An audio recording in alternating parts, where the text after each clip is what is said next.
Yes, the left is back in Latin America. In many ways, the new pink tide points to a different left, as Gustavo Petro's election in Colombia shows. It is difficult to overestimate the significance of Gustavo Petro's election as the president of Colombia. For the first time in the 2 centuries of the independent history of the region's third largest country, in terms of population, the left has reached the Casa de Nariño, the presidential palace in Bogotá. It has done so with the highest number of votes of any president, more than 11 million, and after an election with the highest electoral participation rate, 58. This is also with the overwhelming support of the country's youth. It has also brought to the vice presidency, for the first time, an Afro-Colombian similarity.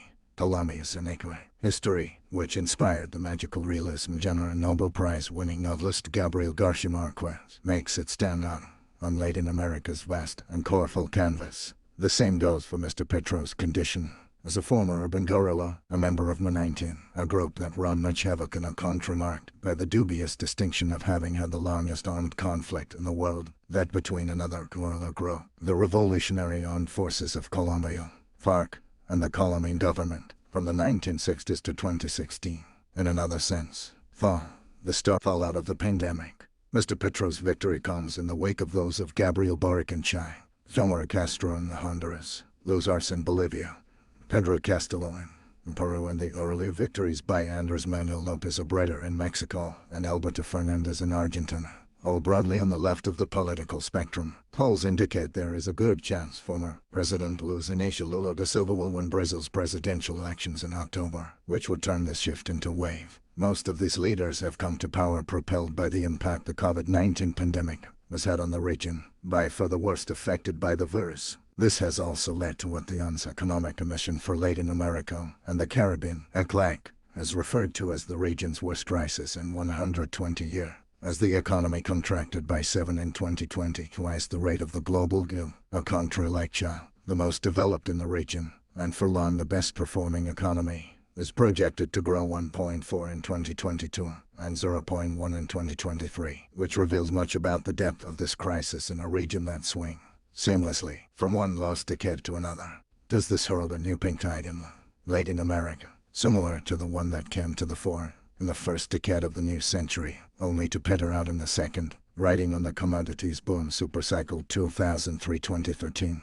That period brought prosperity, poverty reduction, and some progress towards greater income inequality. The world's most unequal region, leaders such as Luiz Inácio Lula da Silva in Brazil, Evo Morales in Bolivia, Ricardo Lagos and Michelle Bachelet in Chile, and Tabar Vasquez and José Pepe Mujica in Uruguay showed that it was possible to Bogotá's agenda.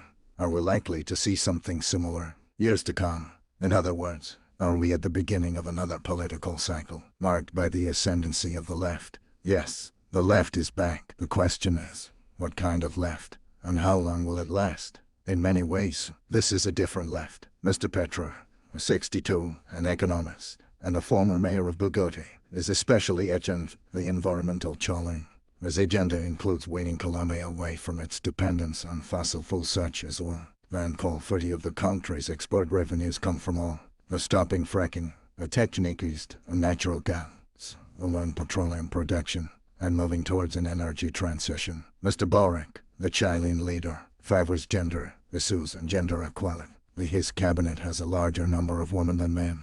In addition to a more favorable international environment, an advantage enjoyed by the previous pink tide was continuity. The Workers' Party ruled Brazil for 13 years.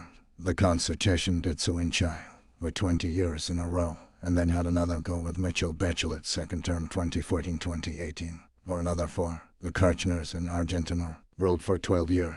Evo Morales in Bolivia was in power for 13 years.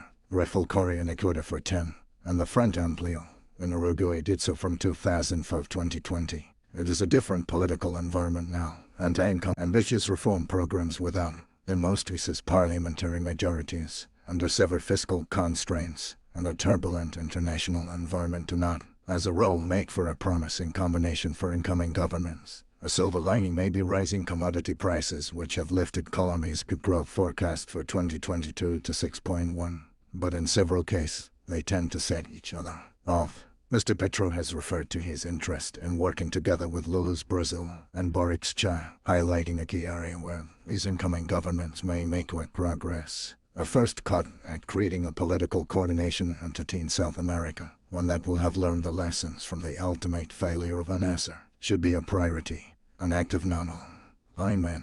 As the second Cold War raises its ugly head, the notion of active non-alignment, which takes a page from India's concept set forth by Jawaharlal in the 1950s, but adapts it to the realities of the 21st century, has triggered widespread interest in academic and policy-making circles. It may provide a useful guide to channel the foreign policies of Latin American nations at a time of a changing international system, and as the region's need to re-establish its presence in world affairs is especially urgent.